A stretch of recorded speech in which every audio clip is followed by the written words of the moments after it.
Okay, we are back again. I am Amira, your Minister of Justice and Witness for Clackamas United Church of Christ. I am shining a light on amazing transgender people, non-binary people that I know. This week specifically is Transgender Awareness Week. And then on November 20th, we will be shining a light on Transgender Day of Remembrance. And so I have been interviewing a few folks that I know, just wanting to spread awareness and for people to get to um, know you guys. So Julie is my guest today. Hi, Julie. How are you? I'm all right. Hi, Amira. Hi. So I've come up with these kind of 4 or 5 questions that I've asked everybody, and I would love to get to know you a little bit and ask you a couple questions if that's okay. So the first one is, what does Transgender Day of Remembrance mean to you?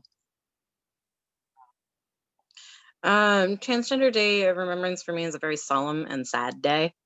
It's the day that we remember the people around the world who've been killed for their gender identity.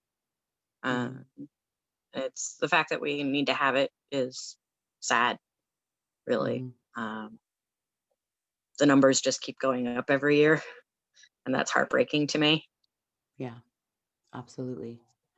Absolutely. So what age were you when you felt like you were different, or was there an age that you were like, you know what, I feel different? My youngest memories of that were kindergarten, Okay. so 5. Okay. Was there a certain incident or something that happened that you were like, whoa, this is different? Mostly what I remember is me and my best friend would swap clothes and pretend to be each other. So I would dress up and pretend to be him and his clothes and be a boy and stuff like that. And a lot of people were just like, oh, it's just imagination. But looking back, I know it was different, you Yeah. know, like I didn't have a word for it at the time, Hmm. but Yeah. Yeah. So what do you think? Can you explain a little bit about the difference between being transgender and being non-binary? well, non-binary is part of the trans umbrella. Obviously when I was born, they thought I was a girl. But I don't identify that way. I don't feel that way. It took me until my 30s to really know a word for it. I'd never been exposed to the concept before. I actually thought it was trauma related as to Mhm. why I felt so out of place in my own body. But I'm losing my train of thought. Dang It's it. okay. No worries. No worries. Um, where was So, I? so what do you think is what's the hardest part for you to get people to understand? Because in in in some of our society, the norm per se is either you're a trans woman or you're a trans man, and it's a very clear cut situation. You It's are not. really hard. Yeah, Yeah. it's really hard for people to understand the concept of fluctuation or being outside of the binary. Um, trying to explain it, and people are like, "Well, that's just in your head." I'm like, "Well, it's more than that." It's extremely difficult to articulate to people. Children understand it better than adults do, in my experience. That's very true. So if you were to introduce yourself to someone, what would you say? Like how do you introduce yourself? How do you explain to strangers what you would like your pronouns to be? How do you describe that?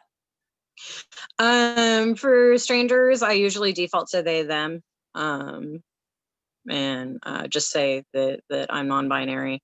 Um, Generally, as a rule, I only bring that up in like medical situations and stuff like that, like for appointments and things like that. I'm not prone to correcting people if I'm like at the grocery store or whatever like that. Um, but for people that I actually intend to keep in my life, I'll tell them my more preferred pronouns, which are Z and Zer, and I'll get into more detail about being gender fluid. Okay. Okay. Awesome. So what do you want people to know about you? Um, not entirely sure. Okay, that's fair. Just that, I'm not that different from anybody else. Like, we're all human beings, you know. We all have different intersections of, a lot of us, have different intersections of oppression. Mine happens to be one of them, is being transgender. Um, and I wish people would respect gender identities more. That you don't have to understand them to respect them is my big one. Like, I don't speak Russian, but I know the language exists. you know. Amen. Yeah, you don't have to understand it, respect it. That is so true. So true. Okay. Last question. Julie, what is your superpower? Compassion. Mm, I really try to give back to people in my life and understand where they're coming from, how I can help them um, achieve being the best that they can be, to be the most supportive. absolutely. Absolutely. And if I could just say a little bit about how we really started to get to know each other a little bit. I was Mhm. living in Canby, and we had a proclamation that was rejected for Transgender Day of Visibility. And Julie started the Canby Trans Alliance group. And within a day, how many people joined? Or within a couple days? It was a pretty big number. Oh, I think you froze a little bit. Can you hear me? Yeah. Within 1 week, we had 100 people. Nice. Yes. And so we did a lot of work in the community together, a lot of events, a lot of trying to raise awareness to people that will not listen.